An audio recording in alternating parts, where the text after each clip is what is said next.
Hello friends, जय माता दी। कैसे हैं आप सब दोस्तों। अश्विन माह के कृष्ण पक्ष में 16 दिनों की अवधि जो हमने पितृ पक्ष की मनाई, बड़े ही श्रद्धा भाव से हम सब ने अपने अपने पितरों की पूजा की। उनके आत्मा की शांति के लिए भोजन, दान, जल अर्पित करना, धूप देना, हवन करना, पिंडदान करना, तर्पण आदि किया।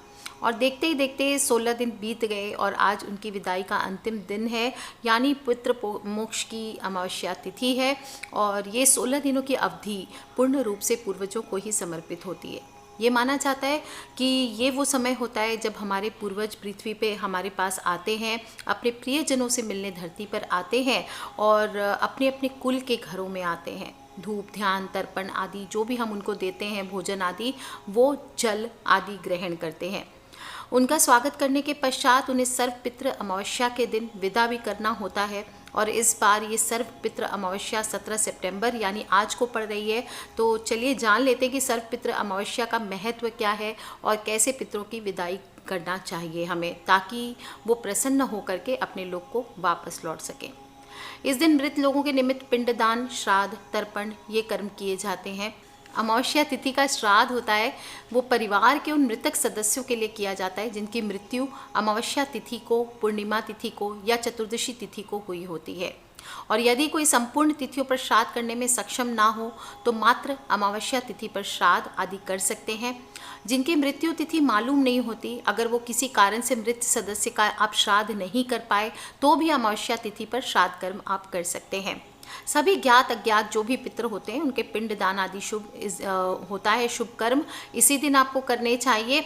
और इस दिन को हम अश्विन अमावस्या, बड़ मावस और दर्श अमावस्या भी कहते हैं। दोस्तों, अश्विन माह के कृष्ण पक्ष की अमावस्या तिथि है, सर्वपितृ अमावस्या है। और अमावस्या तिथि की शुरुआत 16 सितंबर को शाम को 7:58 पर हो चुकी है और अमावस्या तिथि की समाप्ति आपकी 17 सितंबर को 4:31 तक रहने वाली है। इस दिन आपको क्या करना चाहिए? सुबह जल्दी उठ करके स्नान कीजिए, साफ सुथरे सफ़ेद वस्त्र या कम से कम हल्के रंग के वस्त्र आप इस दिन धारण करें। घर को साफ सुथरा करें, सात्विक पकवान बनाएं। उनका जो भी पितृगण हैं या ज्ञात अज्ञात पितृगण हैं, सभी के निमित्त आप उनके नाम का भोजन निकालें।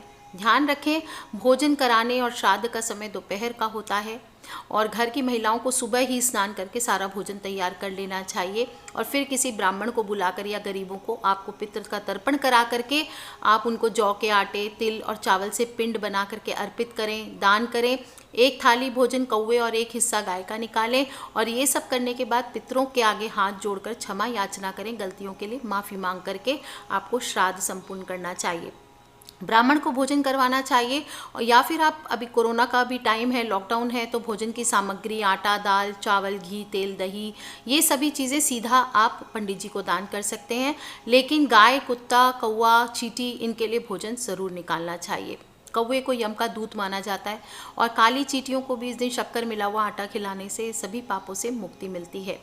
आटे की गोलियां मछलियों को खिलाइए और सर्वपितृ अमावस्या के दिन आटे की गोलियां बनाकर आपको तालाब या नदी का किनारा हो वहां पर आपको खिलाना चाहिए। ऐसा करने से सभी प्रकार की परेशानियों का अंत होता है, सभी सुखों की प्राप्ति होती है। इस दिन आपको घर में ब्राह्मण आदि से अग्नि पुराण, गरुड़ पुराण आदि का पाठ भी करवाना चाहिए। और पितृ पक्ष से संबंधित जो भी मंत्र हैं उनका जप करना चाहिए। ओम सर्वेभ्यो पितृभ्यो नमो नमः ये सर्वश्रेष्ठ मंत्र है। और इस प्रकार से पिंडदान आदि करा करके पितरों को विदा करना चाहिए। और इस पक्ष में हुई गलतियों के लिए आपको क्षमा प्रार्थना भी करनी चाहिए।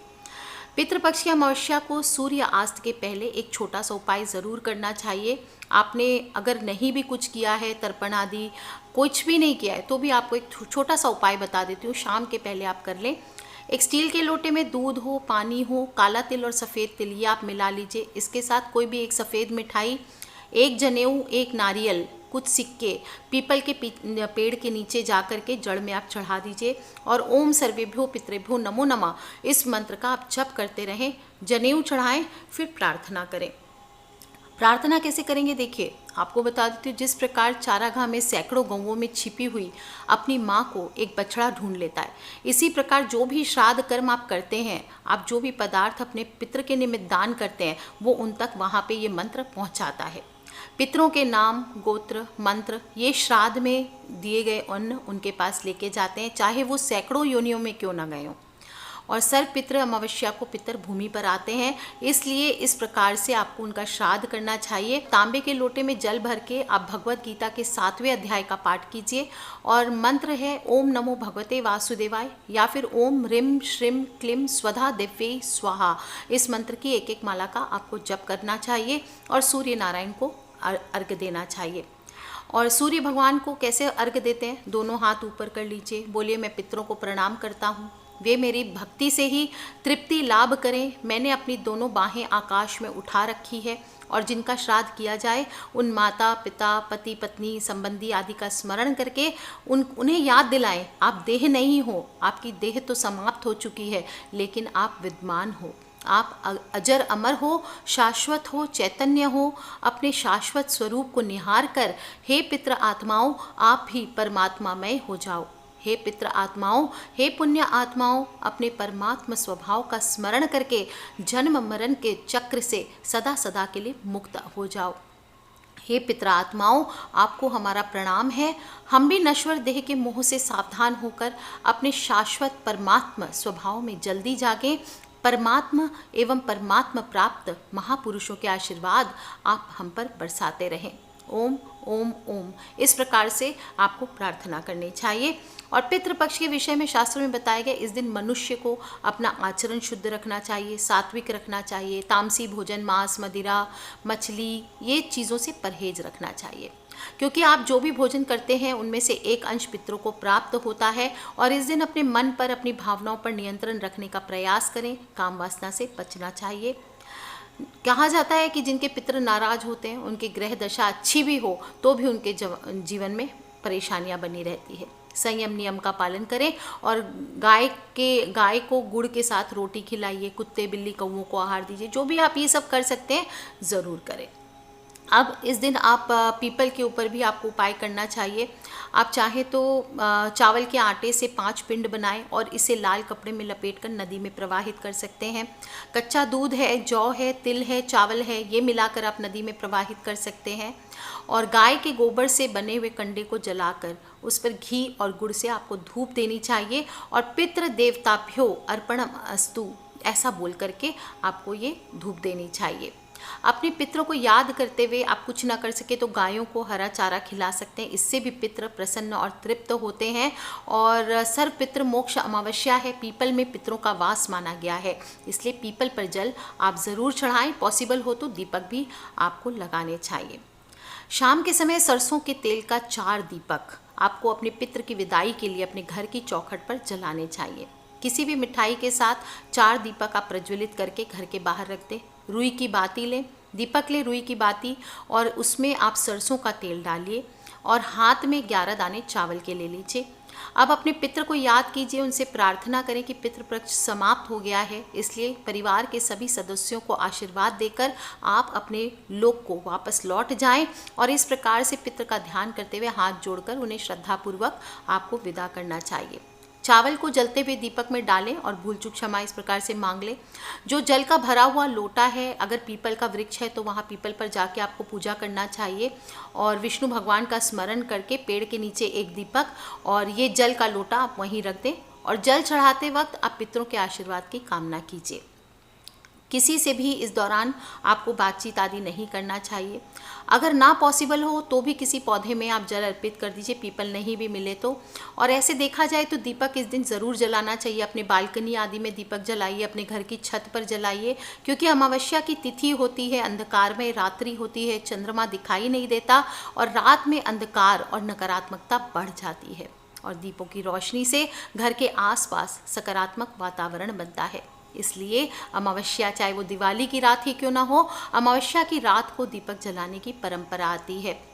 सर्वपितृ अमावस्या के दिन घर में शाम के समय घर के ईशान कोण में यानी कि north east corner of the house में भी एक गाय के घी का दीपक आपको ज़रूर जलाना चाहिए। ध्यान रखें, दीपक जलाते वक्त जो भी पितृ का दिया होता है वो दक्षिण मुखी होकर के आपको जलाना चाहिए। पितृपक्ष की अमावस्या है। ज़रूरतमंद लोगों को दान दक्षिणा आदि ज़रूर दीजिए। अनाज का दान कीजिए, वस्त्र का दान कीजिए, किसी मंदिर में, किसी गौशाला में, किसी वृद्ध आश्रम में, किसी अनाथ आश्रम में, कहीं पे भी आप दान कर सकते हैं। और शाम के समय आपको सूर्यास्त के बाद तुलसी के पास एक दीपक ज़रूर जलाना चाहिए। मुख्य द्वार पर, घर की छत पर दीपक जलाएं, पीपल के ऊपर दीपक जलाएं। और इस प्रकार से आप अगर दीपक से उपाय करते हैं सर्वपितृ अमावस्या के दिन, तो आपके भी जीवन का अंधकार नष्ट होता है। पितृ सदा आपके जीवन में आशीर्वाद बना के रखते हैं, आपके जीवन की कठिनाइयों को दूर करते रहते हैं। इस दिन चांदी से निमित्त जो वस्तुएं होती है उसके भी दान करने की परंपरा है। कहा जाता है कि इससे पितृ की आत्मा को शांति मिलती है और अपनी संतानों को सुखी जीवन जीने का आशीर्वाद प्रदान करते हैं। दोस्तों, पितृपक्ष की अमावस्या है और लेकिन इसके बाद में आपको बता दूं कि इस बार नवरात्र शुरू नहीं हो रहे हैं। नवरात्र 1 महीने के बाद शुरू होंगे। मल मास लग रहा है, इसलिए जो भी शुभ काम है वो रोक दिए जाएंगे। ऐसे भी चातुर्मास बोल करके अभी शुभ काम रोक दिए गए थे। बाकी मल मास का महीना है, अधिक मास है, तो आप सभी को ज़्यादा से ज़्यादा रामायण हो, गीता हो, पुराण हो, इन सभी का पाठ आदि करना है। भगवत नाम ज़्यादा से ज़्यादा लेना है। बाकी मैं दूसरे वीडियो में बताऊंगी कि मल मास के लिए क्या क्या आपको करना है। तब तक के लिए take care friends, love you all. Sarvapitri Amavasya है, इसका पूर्ण फायदा उठाइए। अपने जीवन में, अपनी कुंडली में जो भी पितृ दोष लगे हैं उन सभी को दूर करने का बहुत ही खूबसूरत समय है। तो कर लीजिए, विदा कीजिए अपने अपने पितृ को। और घर के बाहर जो मैंने 11 दाने चावल का उपाय बताया है, यह आपको ज़रूर करना है ताकि आपके भी घर में सुख समृद्धि का परमानेंट निवास हो सके। अपने पितृ के लिए ये उपाय ज़रूर करें और अपने फ्रेंड्स, फैमिली, मम्मी पापा, भाई बहन, बच्चे जो लोग भी हैं सभी से इसे ज़रूर शेयर करें। दोस्तों, सभी को बताएं कि क्या क्या किया जाता है पितृपक्ष की अमावस्या को और पितृ को किस प्रकार विदाई दी जाती है। और खिलखिलाते रहें, मुस्कुराते रहें, सब्सक्राइब करके रखें ताकि आने वाली वीडियो से आप और मैं कनेक्टेड रह सकें। Take care friends, love you all. जय माता दी, बम बम भोलेनाथ की।